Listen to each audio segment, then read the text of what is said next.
আরে তুই আর এখানে? এটা আমার ছেলে সেলিম। এটা আপনার ছেলে? মাতাল মেয়েবাজ এই সেই ছেলে যে রাস্তা ধারে সিগারেট খায় আর মেয়েদের কিস করে, আমার গায়ে পর্যন্ত হাত তুলেছে। কি বলছিস মা তুই? হ্যাঁ আব্বু। আপনি তো মশাই খুব চালাক। আপনার ছেলে যদি এরকম হয় নিশ্চয় আপনার মেয়েও এরকম হবে। এ বিয়ে ক্যান্সেল। চ মা। না না, আপনারা যাবেন না, আমি আপনাদের সব বুঝিয়ে বলছি। চ। আপনার পায়ে ধরি, এই বিয়েটা ক্যান্সেল করবেন না। আমি খারাপ কিন্তু আমার বোন তো নয়। প্লিজ আঙ্কেল, এই বিয়েটা ক্যান্সেল করবেন না। ও খুব ভালো মেয়ে। সরো।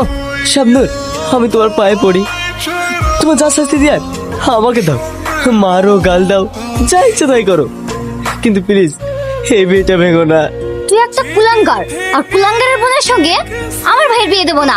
সর। আঙ্কেল, তোর জন্য আমার সহজ সরল মেয়েটার গায়ে কালি লেগে গেল। তোকে আর এই বাড়িতে রাখবো না, বেরিয়ে যায় বাড়ি থেকে। আব্বু তোমার কথাটা একবার শোনো, আমি বোনের বিয়ে ভাঙতে দেবো না।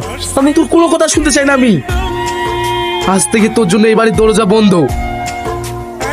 তুই কে রে শালা? আমি কে সেটা তোকে জানতে হবে না, ওনাদের ছেড়ে দে। এই ওদের ছাড়, এই শালাকে ঘুমাত। এই আপনারা ঠিক আছেন তো? হ্যাঁ, তুমি কে আর এত রাতে এই রাস্তায় কি করছিলে? বলতে পারেন এই রাস্তায় আমার ঠিকানা, রাস্তায় বাড়ি। গ্রাম থেকে শহরে এসেছি একটা কাজের খোঁজে, কিন্তু কোনো কাজ পাইনি। তাছাড়া আমার থাকার কোনো জায়গা নেই, তাই ওই বাস স্ট্যান্ডে বসেছিলাম। ও বুঝেছি, চলো আমাদের সঙ্গে, একটা ছোট ঠিকানা হয়ে যাবে আর একটা ছোট কাজও। হ্যাঁ আব্বু, তুমি ঠিকই বলেছো, চলো। আপনি সত্যি বলছেন? হ্যাঁ সত্যি, তুমি আমাদের এত বড় উপকার করলে, আজকালকার দিনে পর মানুষ হয়ে এরকম উপকার কে বা করে বলো? তাছাড়া তোমার ব্যবহারে আমি অনেক খুশি হয়েছি, চলো।